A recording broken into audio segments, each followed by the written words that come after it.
In 2006, a report by the National Academy of Sciences identified fluoride as a potent hormone disruptor that can affect your thyroid and potentially lower the IQ of children. Some recent studies suggest that overconsumption of fluoride can raise the risk of disorders affecting teeth, bones, the brain, and the thyroid glands. After 3 years of reviewing hundreds of studies, a National Research Council committee concluded that fluoride can subtly alter endocrine function, especially in the thyroid, the gland that produces hormones regulating growth and metabolism. Fluoride found in foods, beverages, medicines, and dental products can result in fluoride overconsumption. This is most visible in young children as dental fluorosis, white-spotted, yellow, brown, and/or pitted teeth. Epidemiological studies and tests on lab animals suggest that high fluoride exposure increases the risk of bone fracture, especially in vulnerable populations such as the elderly and diabetics. A scientist at a leading dental research institute in Boston, Dr. Phyllis Moulinex, exposed rats to fluoride to work out its effects on the human brain and the central nervous system. The pattern that we saw, it typically is what we see with other neurotoxic agents that are well known to cause a hyperactivity or a memory problem or an IQ problem. When I first presented the results of these studies, one of the individuals sitting and listening to the results, he says, "Do you have any idea what you're saying?" And he says, "You're telling us that we're reducing the IQ of children." And for years, the Food and Drug Administration has required warning labels to keep toothpaste out of the reach of children under 6, and if swallowed, to get medical help or contact a poison control center right away. Questions about the safety of fluoride in drinking water are not new, but now the debate has shifted to Harvard University, where a professor and his doctoral student are at odds over research that could show a link between fluoride in drinking water and bone cancer in boys. The professor doesn't think there's a connection, but his opinion is under scrutiny, since he's also a paid consultant for the toothpaste industry. Dr. Chester Douglas, a Harvard University big shot.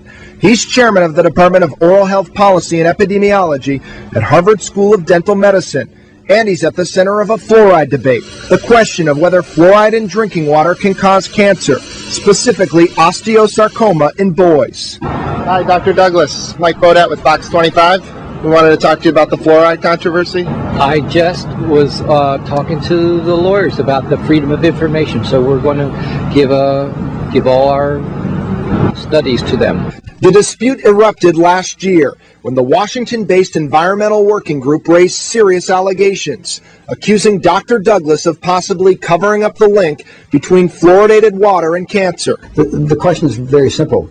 Did he represent the research correctly, or did he not? Ken Cook is Environmental Working Group's president. He points to a thesis done by one of Dr. Douglas's own students. Dr. Elise Basson found, for males less than 20 years old, fluoride level in drinking water during growth is associated with an increased risk of osteosarcoma. But according to Cook, Dr. Douglas dismissed any link when he presented this final report to the National Institutes of Environmental Health Sciences. Dr. Basson's study found some very compelling evidence that there's a risk of bone cancer from fluoridation in water. And the presentation of her research suggested the opposite, that there was no evidence. The Environmental Working Group has raised concerns about Dr. Douglas's close ties to toothpaste giant Colgate, pointing to his job as editor-in-chief of the Colgate Oral Care Report. Fox Undercover has learned Dr. Douglas has also worked as a consultant for Colgate for the last 10 years. The company has paid him tens of thousands of dollars. Tony Valentine is watching the controversy closely. It's personal. His son Seth died 20 years ago after a painful battle with osteosarcoma. Seth grew up in Dedham, one of 137 communities in Massachusetts that adds fluoride to the water. Valentine says he wants to know more about any connection between fluoridated water and cancer. What do you think about this possible link? When I first heard that, I was kind of shocked, because I knew that we used the Dedham water and I knew there was fluoride in it. Valentine says even the suggestion of a link is disturbing. Dr. Basson declined to be interviewed, but she's standing by her work and tells Fox Undercover a paper based on her thesis will soon be published in the Journal of Cancer Causes and Control. A Harvard spokesman tells us its investigation is ongoing. This as the federal government continues its own investigation.